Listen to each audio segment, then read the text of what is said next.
আসসালামু আলাইকুম। কেমন আছেন সবাই? আশা করি ভালো আছেন। আমি আপনাদের দোয়া এবং আল্লাহর রহমতে ভালো আছি।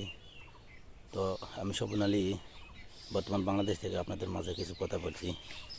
যারা সৌদি আরবে আমাদের প্রবাসী ভাই এবং বন্ধুরা আছেন তাদের উদ্দেশ্যে, আপনারা হয়তো জানেন আমি আবার সৌদি আরবে যাচ্ছি। আসার সময় আমরা জানেন বলছিলাম যে দেশে কোনো কিছু করতে পারলে সৌদি আরবে আর আসবে না। হ্যাঁ, কিন্তু আসলে সৌদি আরবে আবার ফিরে যাওয়ার কোনো নিয়ত ছিল না, কিন্তু বাধ্যগত কিছু করার নাই, আবার যেতে হচ্ছে। আসলে কিছু বলার নেই।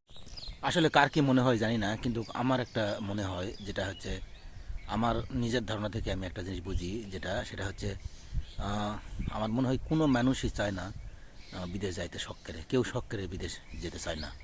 আসলে ভাই, দুইটা সন্তান রেখে, একটা মেয়ে একটা ছেলে রেখে কোনো সময় মন চায় না যে আবার প্রবাসে পাড়ি দেয়, কিন্তু সংসারের টানে অভাবে আমাদের যেতে হচ্ছে প্রবাসে।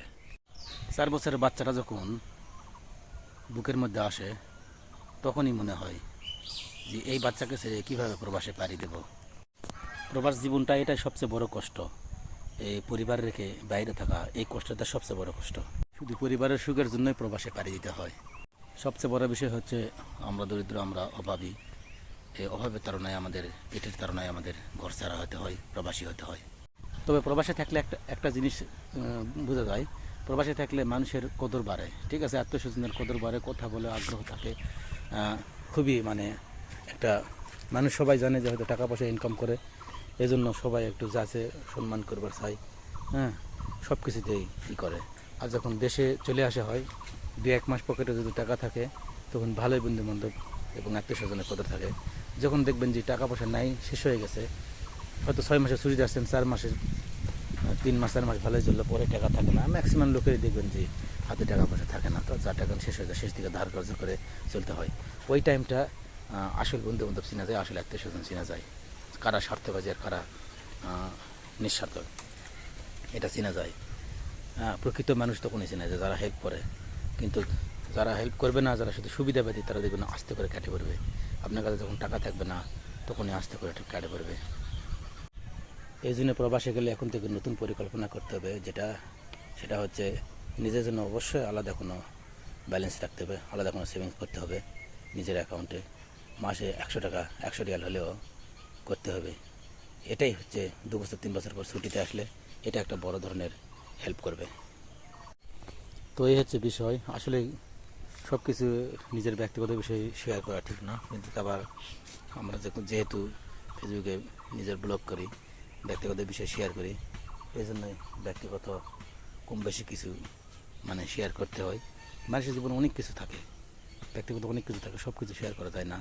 তবে নর্মালি হবে যে এইটুকু শেয়ার করা যায়, এইটুকুই।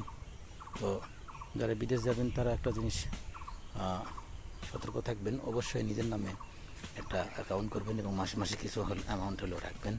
সেকেন্ড কথা হচ্ছে, দেশে টাকা পাঠাইলেও মানে ব্যক্তিত্ব মানে একটা মানে সব কিছু অধিকার একজনের উপর ছেড়ে দিলে হবে না। ঠিক আছে, সব কিছু ভবিষ্যৎ, অত টাকা পয়সা সব কিছু দিলাম। আজকালকের বউ বলেন, সন্তান বলেন, আর ভাই বলেন, আর বাপ মা বলেন, যেই বলেন না কেন, মনে করেন দিন শেষে আপনি ছাড়া আপনার কেউ নেই। দিন শেষে মানে আপনি শুধু আপনার, এছাড়া বাকি সবাই পর।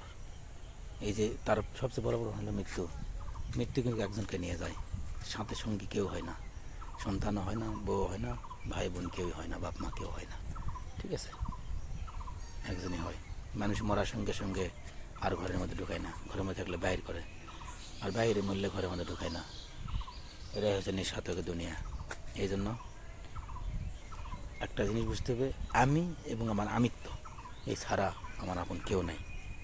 ঠিক আছে, মানে আমার দেহ আর আমার মন ছাড়া আমার সাথে আপন কেউ নেই। দুনিয়াতে যা আছে সবাই পর। তবে সংসার চালানো এটা আমাদের দায়িত্ব, আল্লাহ একটা দায়িত্ব দিছে। হ্যাঁ, বিবাহ করা, সন্তানদের নেওয়া, ফ্যামিলি গঠন করা, এটা আমাদের দায়িত্ব। ফ্যামিলি চালানো, সংসার চালানো, চালাই 2 দিন পরে চলে যেতে হবে সবাইকে একলা। তো সবার জীবনে সুস্থতা এবং দীর্ঘায়ু কামনা করে বিদায় নিছি। আসসালামু আলাইকুম।